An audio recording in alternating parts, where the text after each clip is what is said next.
There is a place where the land rolls out in soft waves, where gum trees cast long shadows across golden paddocks, and the wind carries the scent of dust and eucalyptus. It's peaceful here now, quiet even. The kind of place where the past feels like it might stay buried if you let it. But this soil remembers. It holds stories underfoot. Not the ones that are carved into the roadside plaques or the polished classroom textbooks, but older ones, stories passed in whispers, held in grief, soaked into the land itself. You could drive through this place and never know. You could stand on that earth, listening to the bird song and the cattle lowing, and feel only calm. But just beneath the silence, there's something else. Something waiting to be acknowledged.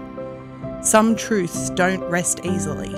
They linger in the spaces between what is remembered and what is erased. This story is one of those truths. Welcome to If These Trees Could Talk.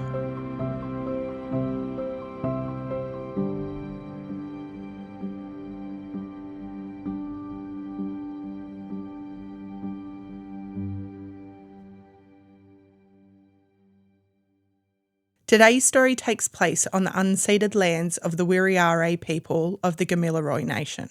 We pay our deepest respects to their elders, past, present and emerging, and to all First Nations people listening today. We are recording today on Wirrayaraay land during Reconciliation Week, a time set aside to reflect on the relationship between Indigenous and non-Indigenous Australians. We thank you for continuing to share your stories, experiences and culture so that we have the opportunity to listen, to learn and to reckon with the truth. Because reconciliation isn't possible without truth-telling. And understanding the pain of our shared past is a step towards a more honest and respectful future. We acknowledge and honour the strength of the Wirrayaraay descendants and the wider Gamilaroi community who continue to lead the way in remembrance, truth-telling and healing. And I acknowledge the pain that this episode may stir for those who still walk with the weight of intergenerational loss.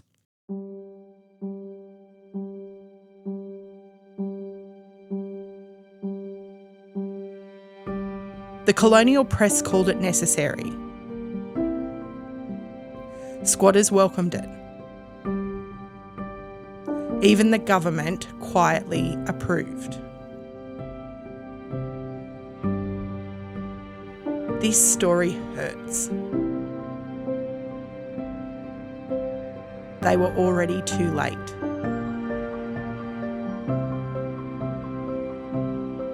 They came back to find their world destroyed.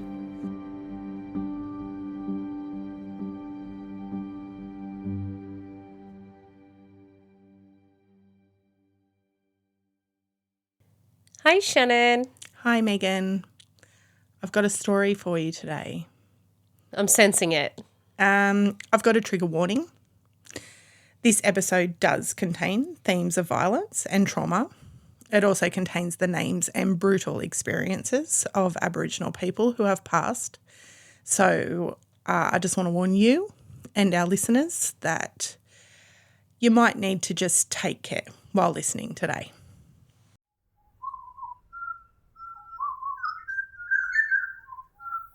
If you find yourself travelling through northern New South Wales, you might pass through a stretch of countryside that feels open and peaceful. Soft hills, old gum trees, dusty roads, winding past cattle stations and through bushland.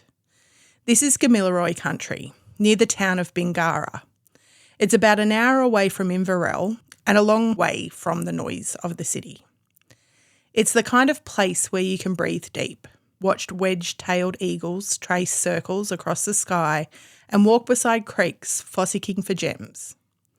There are welcoming country pubs, campgrounds under the stars and wide open paddocks that catch the colour of the setting sun like nowhere else in this country.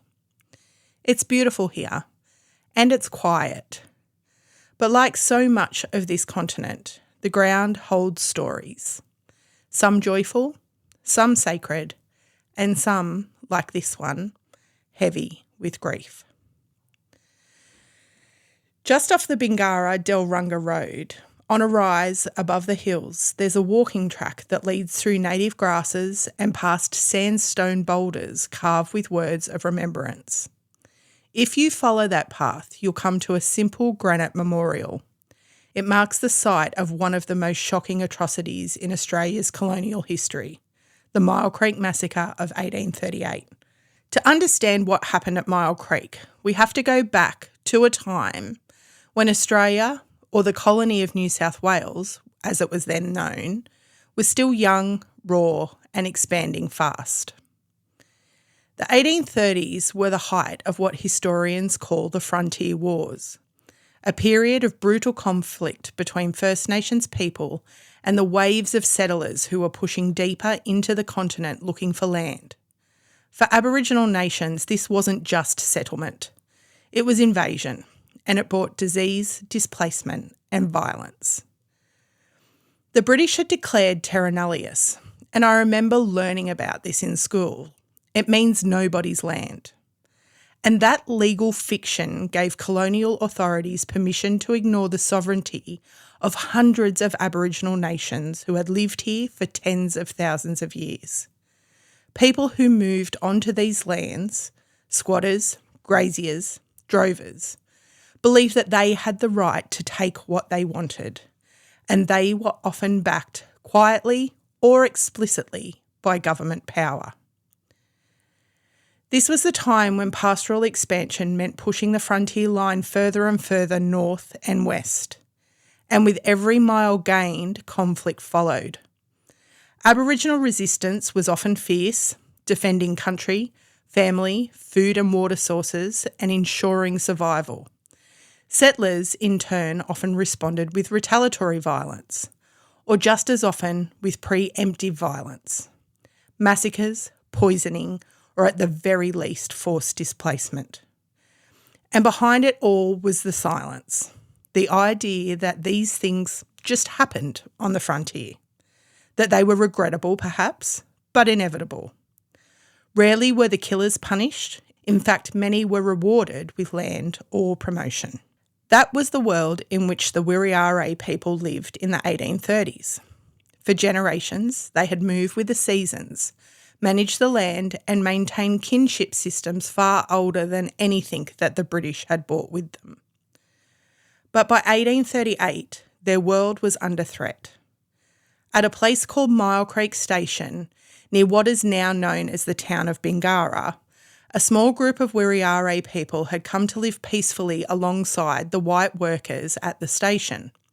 Welcomed by the staff, they were camped nearby, unarmed, and under the impression that they were protected. And there was a reason that the Wirrayaraay were looking for protection. In late 1837, tensions on the frontier were reaching a breaking point. Under orders from acting Governor, Major James Nunn led a force of about 30 troopers and volunteer stockmen into the northwest of New South Wales. Their mission, though never officially named, became a campaign of terror. Over the following months, Nunn's men moved through the region attacking Aboriginal camps. One of the worst massacres took place on the 26th of January 1838.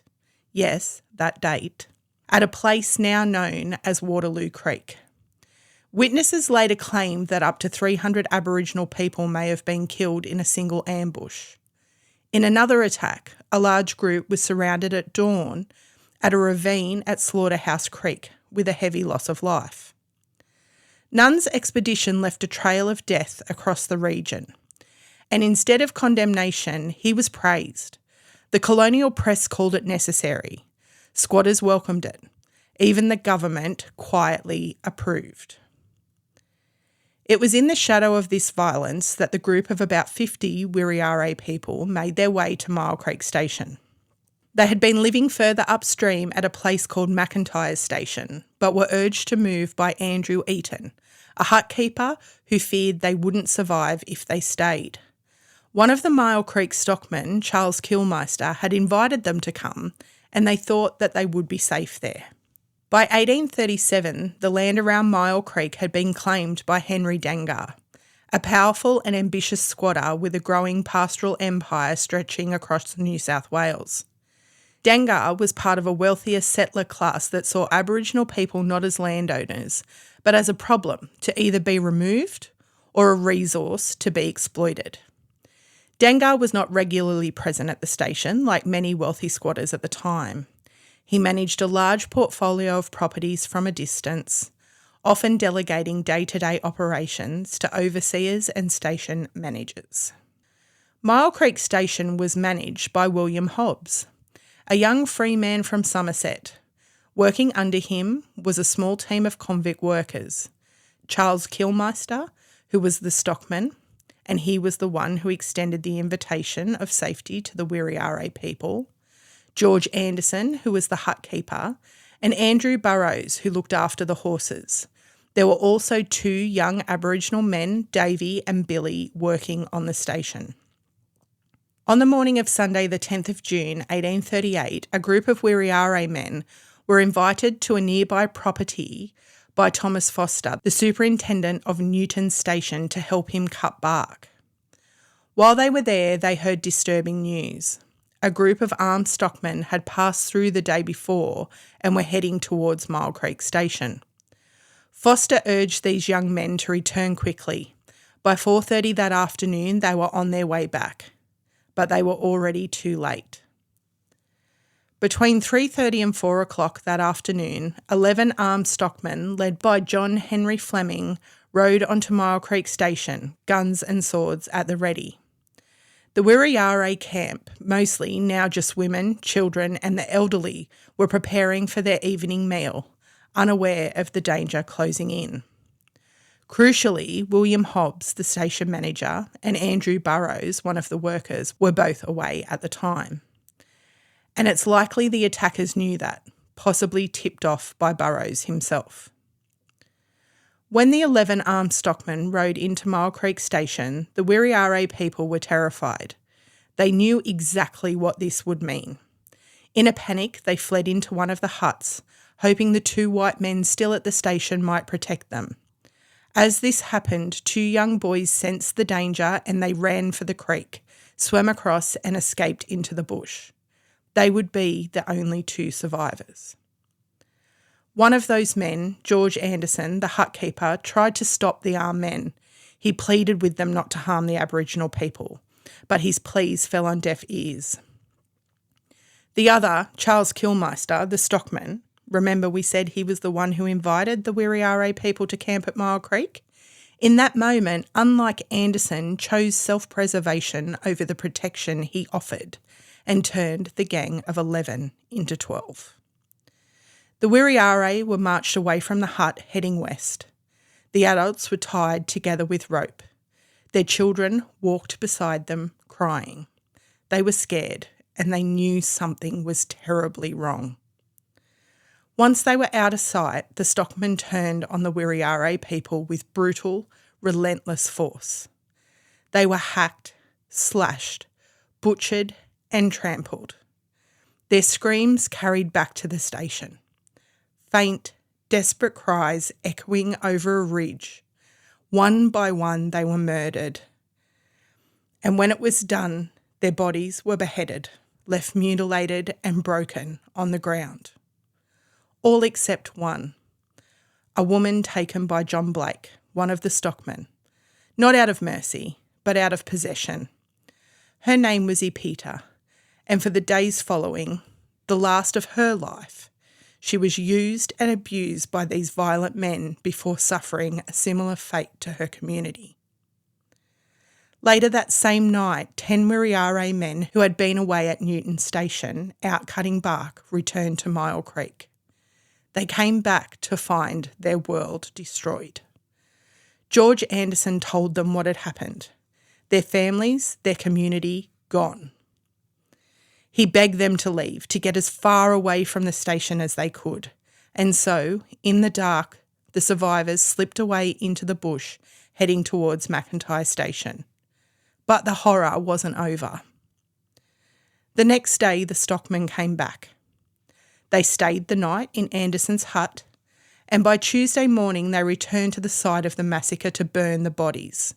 Fleming, the leader, left Kilmeister to tend to the fire while the others rode out again, hunting down the people that they had missed.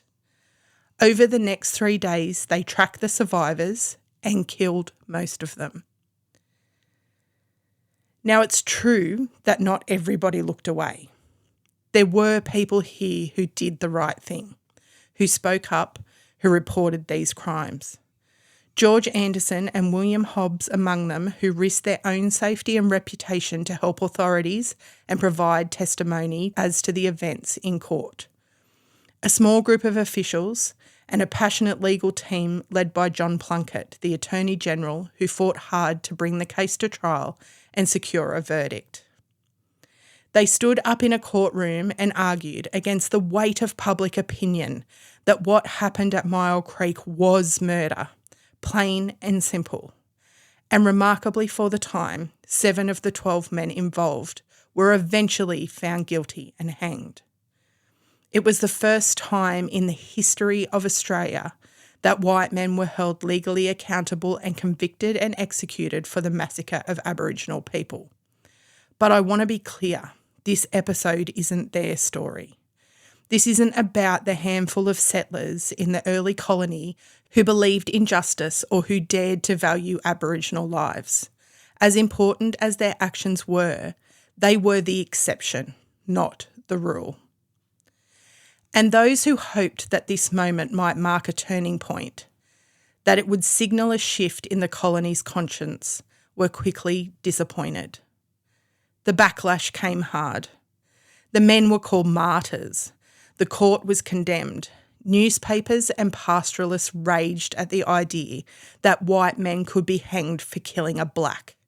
Myall Creek became a warning, not to stop the violence, but to hide it better. In the wake of the executions, the response across the colony was not shame, but silence. Squatters and settlers learned a lesson, and it wasn't don't do it, it was don't get caught. Future massacres were more carefully planned, carried out in secret, and almost never spoken of outside of the frontier. Tactics changed. Aboriginal people were still being murdered, but the methods were changing. Waterholes were being poisoned, groups were driven out of sites into caves or over cliffs before the bloodshed occurred. No witnesses, no records, no trials. The killings continued, quietly, brutally, well into the 20th century. We know a lot about the Myall Creek Massacre because of the records of the trial, but we know about what came after because of the work of historians like Professor Lyndall Ryan at the Newcastle University, who created the Colonial Frontier Massacre Map, a groundbreaking project that has documented oral histories and recorded more than 400 massacre sites across the continent. Her work has laid bare the systemic nature of frontier violence, how it spread, how it was covered up, and how entire communities were erased from the landscape. The data shows a chilling pattern. The violence intensified after Myall Creek, particularly in Queensland and the Northern Territory, where pastoral expansion met fierce resistance. That resistance was met with even fiercer retribution. In some regions, the massacres didn't slow down until well into the 1940s. So while Myall Creek is remembered as a legal milestone, it wasn't the end of the frontier violence. It was a fork in the road. One path towards justice, the other towards deeper denial and darker silence. For nearly a century, the silence won. Today, the site of Myall Creek Massacre is a place of memory and of quiet, determined truth-telling. Each year in June, people walk the trail that leads up to the monument on the ridge. It's not just a ceremony, it's a reckoning. Descendants of the Wirrayaraay victims stand shoulder to shoulder with the descendants of those who carried out the massacre. Together, they speak the names of the victims and survivors. They share stories. They don't pretend it didn't happen. They remember because it did happen. And this week, I've thought a lot about that. Because for most of my life, this wasn't the version of Australian history I was taught. The massacres weren't in the textbooks. The frontier wars were less than a footnote in my lessons. I learned about convicts and explorers and gold rushes, not poisoning, not violent attacks, not whole families and their communities slaughtered on the country they'd cared for tens of thousands of years.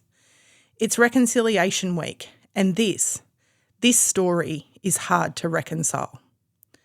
The first time I learned about the Frontier Wars, I was in my 30s. I was travelling Tasmania, and we had a lovely Indigenous tour guide at one of the places we visited. When she spoke, I listened. She may have been the first Indigenous person I'd ever had a conversation with. Her version of events was the first time that the version of events I carried had been challenged. It wasn't what I'd learned in school. It wasn't what I'd heard the adults talk about around the dinner table. And it wasn't what I had seen represented in the shows, the news, or the stories that I had grown up with. The racism that I carried in me is hard to reconcile. If you asked me if I was a racist, I would have said no way. But my beliefs were based on lies. My views were formed on the stereotypes that this country had fed me for over 30 years. Even as recently as this week, after presenting you with a really lovely story about Richard Wirrayaraay in the last episode on Tomago House, I discovered that the history accounts still try and pretty up a picture. I had to dig to get this full story. Richard Wirrayaraay was employed and paid by Henry Dangar, who was the owner of Myall Creek Station, to defend the murderers. That money was put together to pay his fee by a group of settlers who were members of the Black Association, a highly influential network of wealthy pastoralists who used their social, financial and political power to protect fellow colonists who were accused of violence against Aboriginal people, to attack those who pursued justice, like the lawyers and the clergy involved in the Myall Creek prosecutions, and to control public opinion through newspapers and political lobbying. We mentioned Davey earlier, the Aboriginal boy who was employed by Dangar at Myall Creek. Well, it was during this trial, at a time when Indigenous people were not permitted to give evidence, that all of this becomes really, really important. And I'm going to give you a quick rundown of why. If you want to know more about this trial, because it is extraordinary, and it's the reason why we have more records on this massacre compared to any other in this country.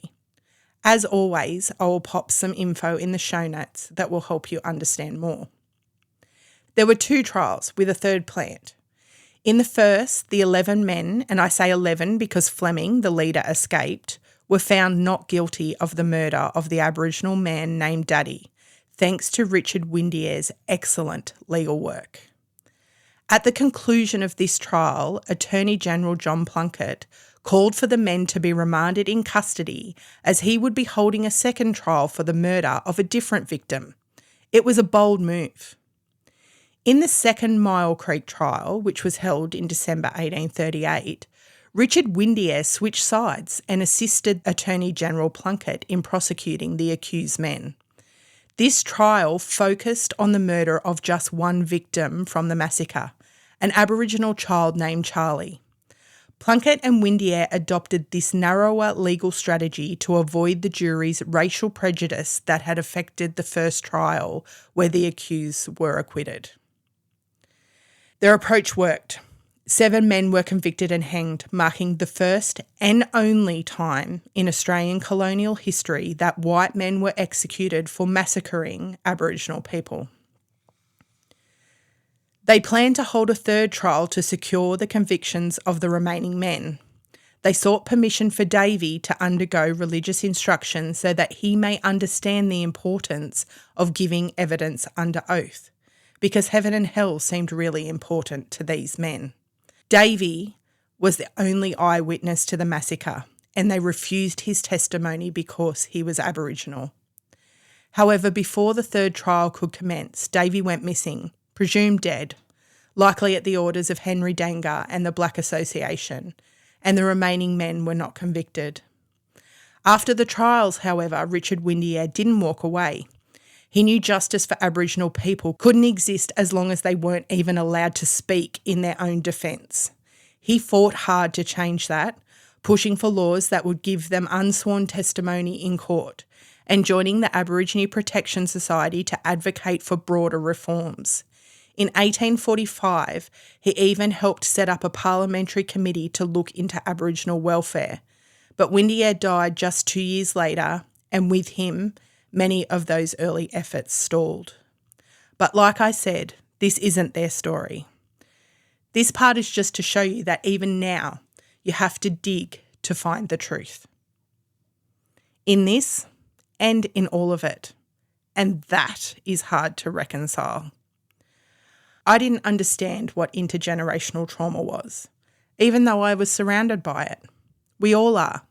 It's carried in the ancestors of the Anzacs, in the views held by our grandparents around the Japanese after World War II. Are those feelings valid? Yes. Our history told us that Australia was the only continent settled during a time of peace. Are the feelings of Aboriginal people valid around that? Yes. Professor Reynolds from Monash University's research estimates that 3,000 Europeans and at least 20,000 Aboriginal Australians lost their lives during the frontier conflicts. More recently, Raymond Evans of the University of Queensland has estimated that in this largely unpublicised guerrilla war, 66,680 Indigenous people lost their lives in 6,000 attacks by settlers and native police in Queensland alone. Queensland was the most densely populated part of Australia pre-settlement and the epicentre of the struggle, he says. He and his colleague, Robert Orsted Jensen, arrived at this figure using specialised methodology. If their estimate is correct, it would mean that the number of people who lost their lives in Queensland alone was more than the number of Australians who died in World War I. Evan puts the ratio of Aboriginal to settler deaths at 44-1. This is hard to reconcile. Not just because of what happened, but because of what it says about us. About where we came from, about what this place was built on. It forces us to ask questions we're not always ready or knowledgeable enough to answer. About justice, about silence, about who gets to tell our national story and who gets left out of it. It's hard because it challenges the version of Australia many of us grew up with. The one that was all mateship and progress and fair go. It's hard because it wasn't just bad people who did this. It was ordinary men on ordinary land in a country that looked the other way. And that is hard because in many ways we still do. But if reconciliation is going to mean anything at all, it has to start with the truth. The whole truth, not the cleaned up version in the textbooks, not the polite one that gets trotted out once a year, but the real story of how we got here.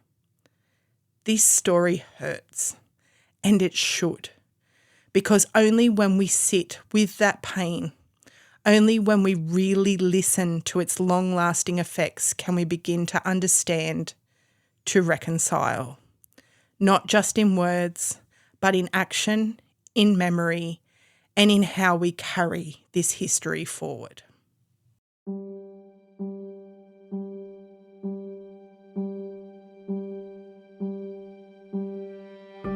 Thank you for joining us for today's episode of If These Trees Could Talk.